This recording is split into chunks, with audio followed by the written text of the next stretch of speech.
Regardez cette crapule arrogante. Il bondit devant son adversaire comme s'il était le patron, pendant que Michael Page fouille calmement dans son téléphone.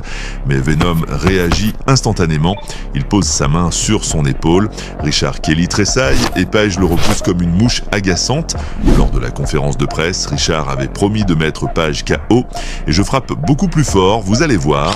Kelly a commis une grave erreur. Page n'était pas un bagarreur de rue, mais un maître du timing au sang-froid. Un combattant qui a mis KO un adversaire avec un overhand peut se moquer de lui et être fier du travail accompli. Il achève l'adversaire de toutes ses forces sans lui laisser le moindre répit. Il a toujours fait l'étalage de son style de combat, toujours prêt à faire plaisir au public, quitte parfois à sacrifier ses propres intérêts. Il a toujours besoin d'en mettre plein la vue. Pour cela, il est prêt à tout, même au coup bas. En même temps, il sait comment surprendre tout le monde autour de lui.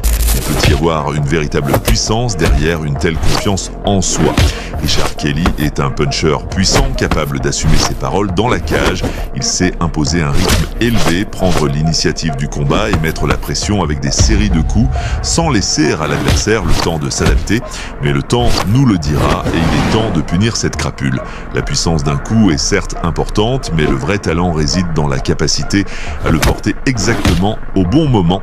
On peut compter de tels combattants sur les doigts d'une main dès les premières secondes.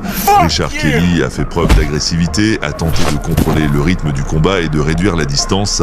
Michael Page s'est déplacé avec confiance, a esquivé avec précaution et a répondu par des contre-attaques précises. Au milieu du premier round, la pression de Kelly a eu des conséquences. Plusieurs coups précis de Page ont forcé l'adversaire à perdre son rythme et à subir un premier knockdown. Dans le deuxième round, Page a resserré son contrôle de la distance, a accueilli son adversaire à l'entrée, a utilisé son timing et des frappes précises pour consolider son avantage et a finalement étouffé l'offensive de Kelly. En conséquence, Page a intercepté Kelly avec un coup de genou. Un coup puissant a atterri en plein visage et l'adversaire s'est effondré sur le tapis. Sur le coup, Page a mis fin au combat sans laisser à son adversaire l'occasion de se relever et de continuer à résister.